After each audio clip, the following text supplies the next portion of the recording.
நான் கையால பிடிச்சுறேன்.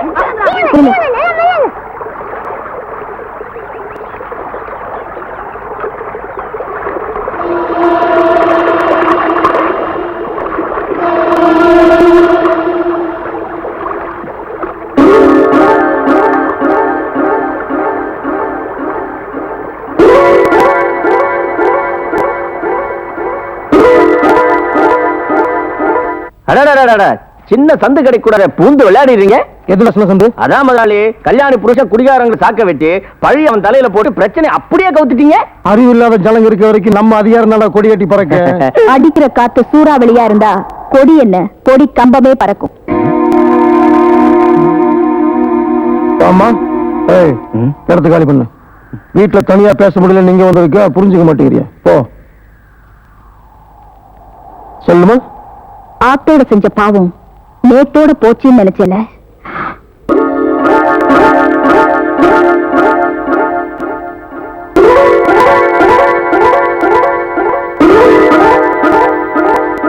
அது நம்ம கல்யாணி கிட்ட துவக்க போட்டிருந்த பாவம், அவதான் போய் சேர்ந்துட்டாள. இப்ப புதுசு வந்துருச்சு. அப்புறம் என்ன, நீ துவைக்க போறியா?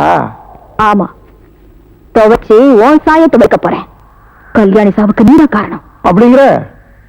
அவளை கெடுத்து கொன்னது நீதான். எப்படிங்க பார்த்த மாதிரி சொல்ற? இதை விட வேற சாட்சி வேணுமா? பாப்பா, பஞ்சாயத்துலயும் கோர்ட்லயும் சாட்சி பேசணுமா? இதெல்லாம் மாயாஜால படத்துல வர்ற மந்திர புடவையா? செத்து போன கல்யாணி புடவை பேசுங்க. பேசும், சரியான நேரம் வரும்போது இந்த புடவையும் பேசும்.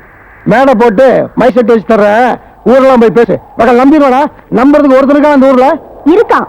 காட்டுறேன், ஓ எதிரிலேயே நிக்க வச்சு காட்டுறேன், உன்னையே எதிர்க்க வச்சு காட்டேன். பாப்பா வேண்டாமா, நாளைக்கே உன் புடவையும் ஏசு தண்ணீர மறந்துட போகுது. என்ன பத்தி நீ இன்னும் தெரிஞ்சுக்கல. நான் தெரிஞ்சுக்கிட்டீங்க, ஆனா இந்த ஊருக்கெல்லாம் தெரிய வேண்டாமா? குட்ட குட்ட குனிஞ்சு நிக்கிற இந்த ஏழங்களோட முதுகெலும்பு ஒரு நாள் நிமிரத்தான் போகுது. அன்னைக்கு அவங்க முன்னால அவமானத்தால நீ தலை குனியத்தான் போற. சவால் விடுறியா? சத்தியமே பண்றேன்.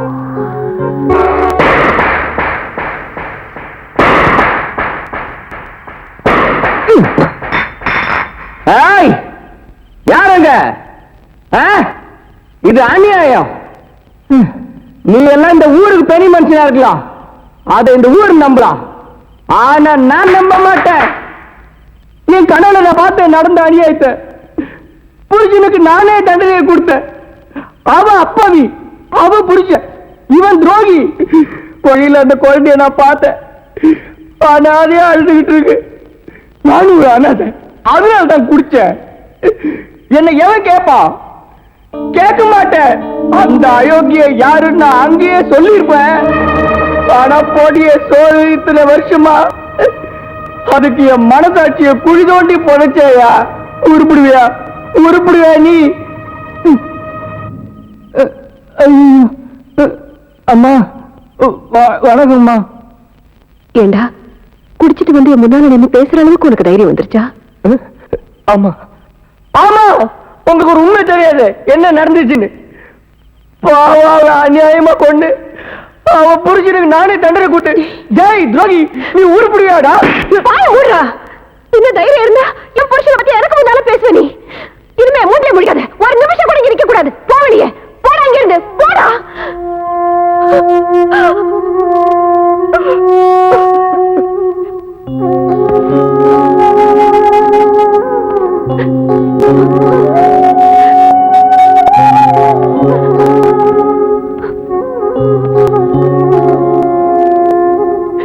என்னடி, என்ன சத்தம் போட்டு போறான்?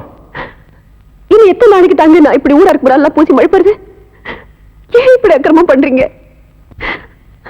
தங்க சொன்னதுல நிஜமா? அந்த பொண்ணு கொன்னது யாரு சொல்லுங்க. நான் தான். எங்க போய் சொல்லணுங்கிற?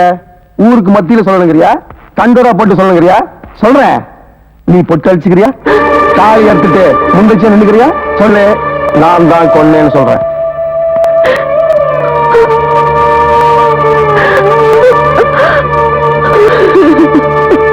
கவிதா, உனக்கு வேற வீடு பார்த்திருக்கு.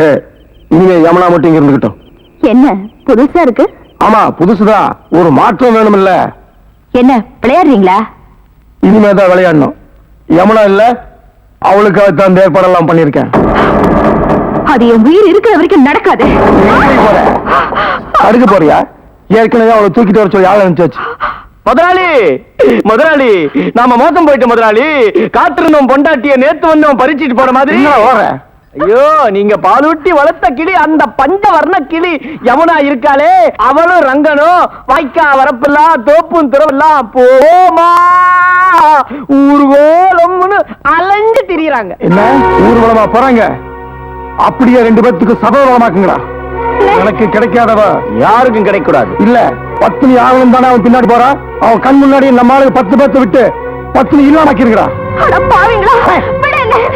என்ன கூட்டி இந்த அநியாயத்தை சொல்ல போறேன்.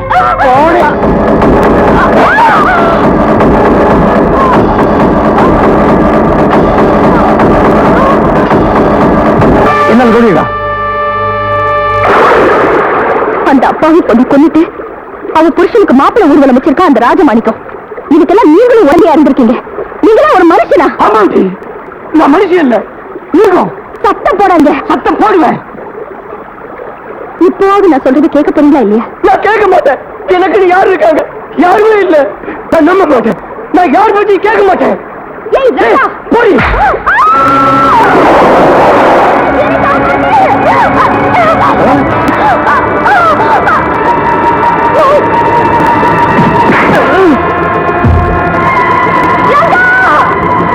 அந்த பொண்ணு பிடிக்கிறா.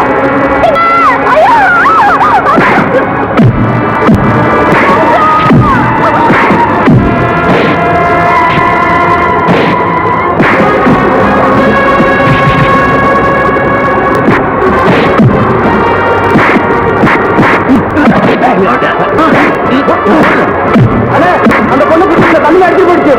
இதுல கட்டி இழுத்துட்டு வாங்கடா.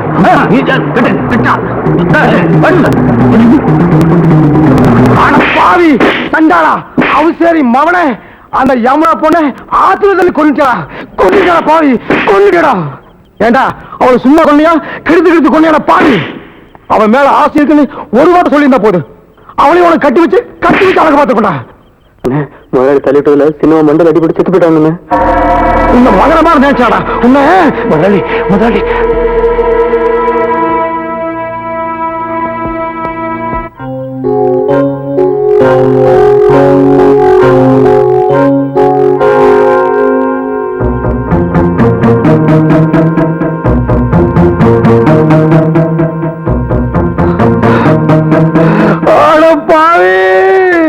என்னோட கவிதாவையும் கொண்டுட்டேடா.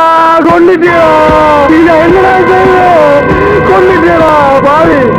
அவனுக்கு என்னடா பாவம் பண்ணா இப்படி கொண்டுட்டேடா? அவன் வீடேறி போய் கலாட்டா பண்ணி உன்னை கொண்டு இருக்கணும். டேய், உன்னை விட மாட்டேன்டா. உன்னை நான் விட மாட்டேன். டேய், நான் ஜெயிலுக்கு போனா உன்னை விட மாட்டேன்டா. உன் நெஞ்சு போனா விட மாட்டேன்டா. உனக்கு கருமாதி பண்ணா விட மாட்டேன்டா. உனக்கு கொலை விட மாட்டேன்டா. டேய், இங்க கொடுவாள் இங்க.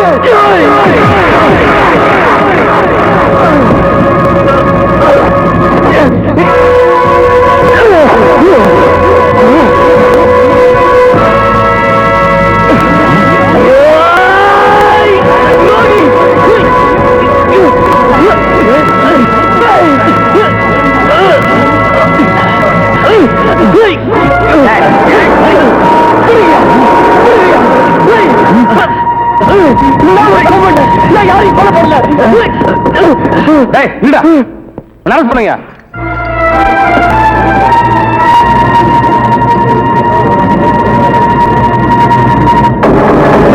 அந்த அனர்த்தம் இவனை என்ன பண்ணிச்சு? பாவி, அவளையும் ஆத்திர தள்ளி கொண்டுட்டானே. கொன்னுடுவேன்னு அடிக்கடி மிரட்டுவான். சொன்ன மாதிரி அந்த அம்மாவை கொண்டுட்டானே.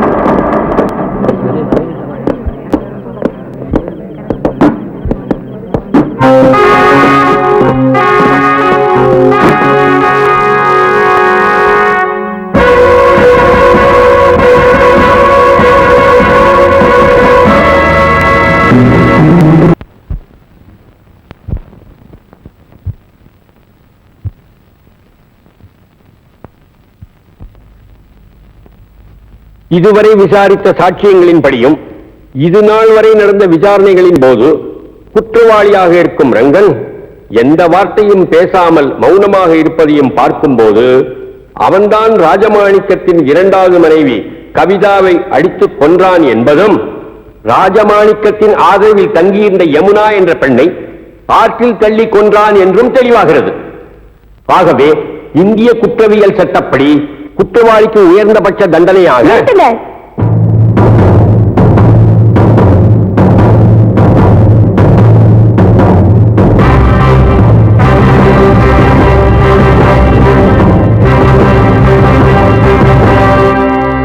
யாருமா நீ?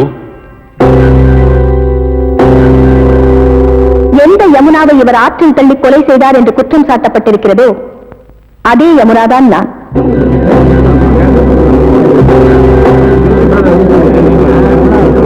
Order order order.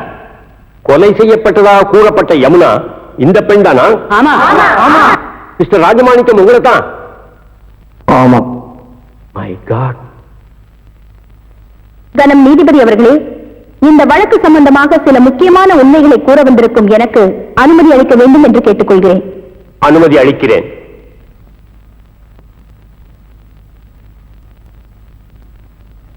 இந்த வழக்கு சம்பந்தமா விசாரிச்ச சாட்சியங்கள் படி இவர் என்ன ஆத்துல தள்ளி கொன்னது உண்மைன்னா நான் உயிரோடு வந்து உங்க முன்னால நிக்கிறது எப்படி சத்தியமாகும்? அப்படியாக இதெல்லாம் வேணுமே இவரை பழி வாங்கறதுக்காக எதிரிகளால உருவாக்கப்பட்ட கதை.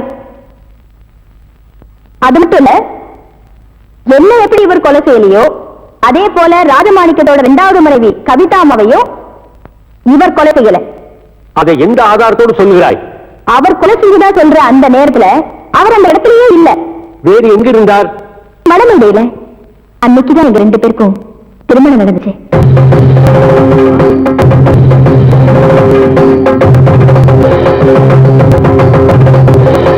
இதோ இவர் எனக்கு கட்டின தாலி.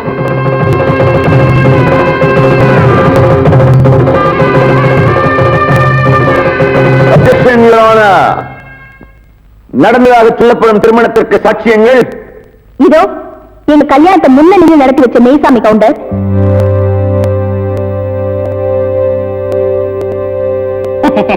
எங்க கல்யாணத்தை மந்திரம் சொன்ன புரோகிதர் சீனிவாச ஐயங்கார், நேரம் வாசிச்ச பொன்னுசாமி, சமையல்கார வரதப்பிள்ளை. அந்த சாட்சியங்களை விசாரணை செய்ய அனுமதிக்குமாறு உங்களை வேண்டிக் கொள்கிறேன். Yes proceed. தேங்க்யூ. நீங்க போலாம்.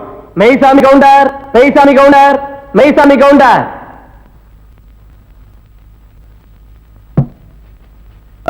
நீதான் மெய்சாமி கவுண்டரா? பின்ன நீங்களா மைசாமி கவுண்டர்? கேட்ட கேள்விக்கு பதில் சொல்லணும்.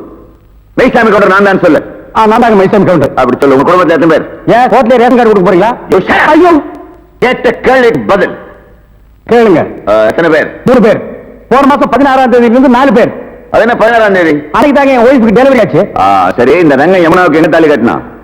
இருப்புல கழுத்துல தான் கட்டுவாங்க. எல்லாரும் கழுத்துல தான் கட்டுவாங்க. எந்த ஊர்ல கட்டினா? அப்படி விவரமா கேட்டதாங்க தெரியும். விவரமா கேட்கிறேன். எந்த ஊர்ல கட்டினா? அப்படியா? நீங்க தான் முன்ன நின்று இந்த கல்யாணத்தை நடத்தி வச்சீங்க. நான் முன்னாள் நிக்கிறீங்க, நான் பின்னால் என்ன? முன்னாள் ரங்கம் தான் தாலி கட்டினா. அப்படியா? நீங்க போலாம். நல்ல யோசனை பண்ணிருக்க. மறுபடியும் கூப்பிட்டா யோசனை பண்ணியாச்சு. நீங்க போங்க. போலாமா? அப்ப நீங்க ஹலோ, சீனிவாச ஐயங்கார், சீனிவாச ஐயங்கார், சீனிவாச ஐயங்கார். நீதான் சீனிவாசனா? அவன் இவன் என்று ஏகவசனம் பேச வேண்டாம். ஆ. சீனிவாச ஐயங்கார். சீனிவாச ஐயங்கார் நீங்க தானா? யாம் யாம். நீங்க தான் தாலி கட்டினதா? ஐயோ, நான் கட்டலங்க.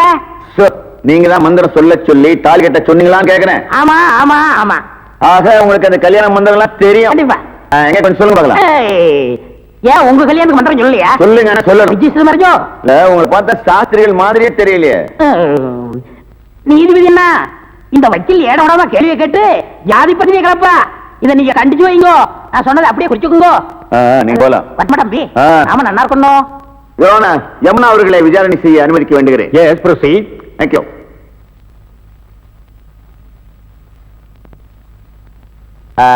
கல்யாணம் நடந்ததா சொன்னீங்க, முதலிரவு நடந்ததா? நடந்தது. விடிய விடியவா? ஏன் வெடிஞ்சது எப்ப நடந்தா என்ன பண்ணுவேன்? தலையை பத்தீங்களா? தலையை பாக்குற மாதிரியா வச்சிருக்கான்? செவத்துக்கு சுண்ணாம்பு அடிச்ச மாதிரி. யுவர் ஆனர், பெண்ணோட பெருமையை உணராதவர் இந்த வக்கீல்னு நினைக்கிறேன். இந்த கேஸை நாம தோத்து போயிடுவோங்கிற பயத்தை அநாகரிகமான கேள்விகளை கேட்டு பெண் இனத்தையே அசிங்கப்படுத்துறாரு. வழக்கறிஞர், கேட்கத் திறந்த கேள்விகளை மட்டுமே கேட்க வேண்டும் என்று கோர்ட்டு உத்தரவிடுகிறது. Judgement reserve.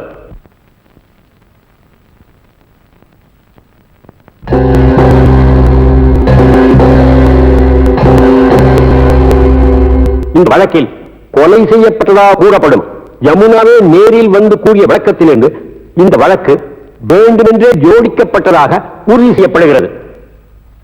மேலும் ராஜமாணிக்கத்தின் இரண்டாவது மனைவி கவிதாவை ரங்கன் தான் கொலை செய்தான் என்பதற்கு உள்ள சாட்சியங்களைப் போலவே கொலை நடந்த இடத்தில் ரங்கன் இல்லை என்பதற்கும் வலுவான சாட்சியங்கள் இருக்கின்றன. அதையும் ஒதுக்கி தள்ளி விடுவதற்கில்லை.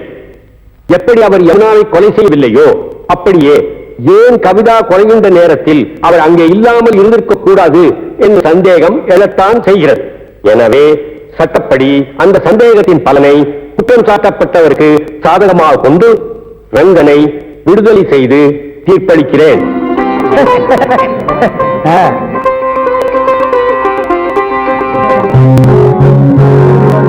மேலும் இந்த வழக்கில் உண்மை குற்றவாளியை கண்டுபிடிக்க வேண்டும் என்று காவல்துறைக்கு உத்தரவிடுகிறேன்.